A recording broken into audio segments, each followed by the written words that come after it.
Hey everyone, welcome back to my channel. Today we are diving into a fascinating and kind of sneaky topic counterfeit goods and how customs experts in Tokyo are working hard to stop them from flooding into Japan.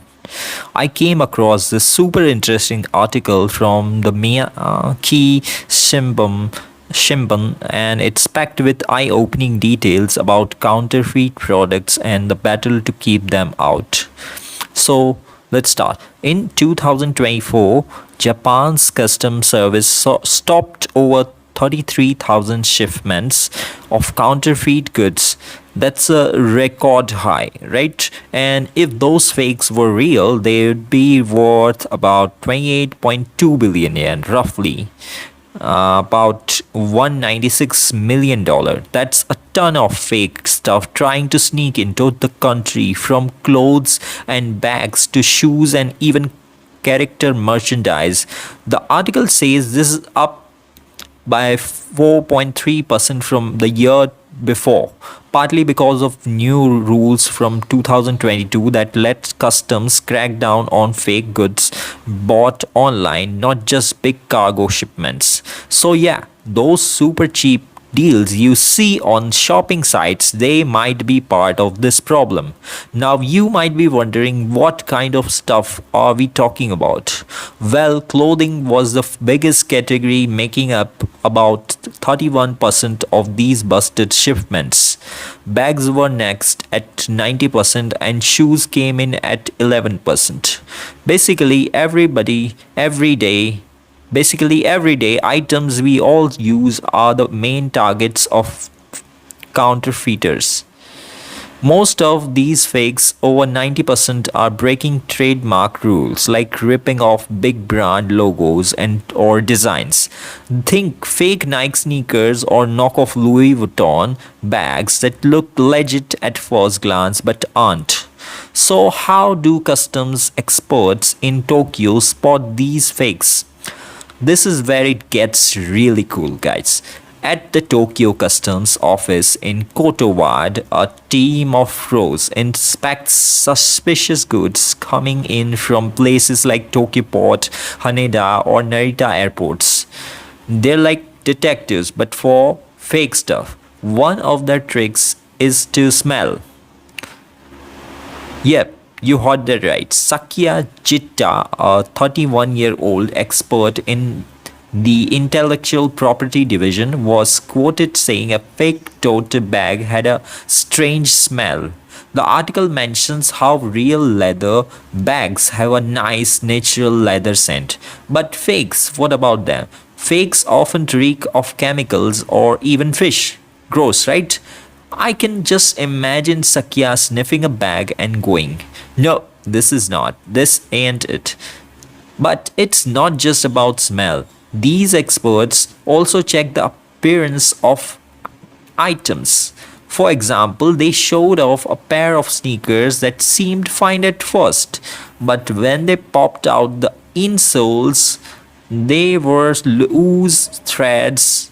There were loose threads and messy stitching. The shoebox was even dented, which is a dead giveaway.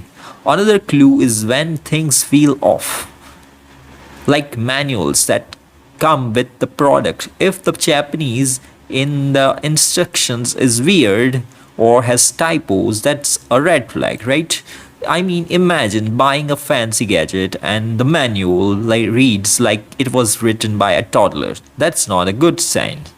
Here's something else that's super interesting. Companies help out a lot.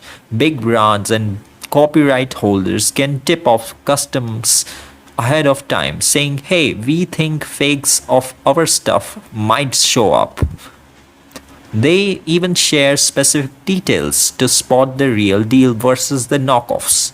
Some companies go the extra mile and visit customs to explain in person. That's how serious this is. It's like a team effort to keep the fakes out. Now let's get into why this matters. You might be thinking, okay, it fits cheaper, look, and it looks the same. What's the big deal? I get it, saving money is tempting, but Here's the thing, counterfeit goods cause some serious problems. For starters, they hurt the companies that make real products. When fakes flood the market, legit businesses lose money and it can mess with their whole operation. Jobs could be at stake and smaller companies might even go under. That's a big deal. It gets worse. The article points out that profits from fake goods often go to organized crime groups. Yeah, we're talking sketchy, illegal operations getting funded by that fake bag you bought online. Not cool, right? And then there is the safety issue.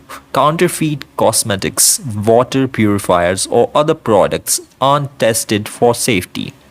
You could be putting something on your face or drinking from something that's straight up dangerous. Imagine using a fake foundation that gives you a rash or worse.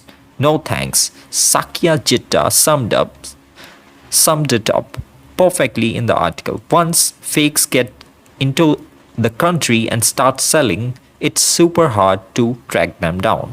Plus, they can ruin a brand's reputation. Imagine spending years building a trusted company only for some cheap knockoff to make people think your stuff is junk.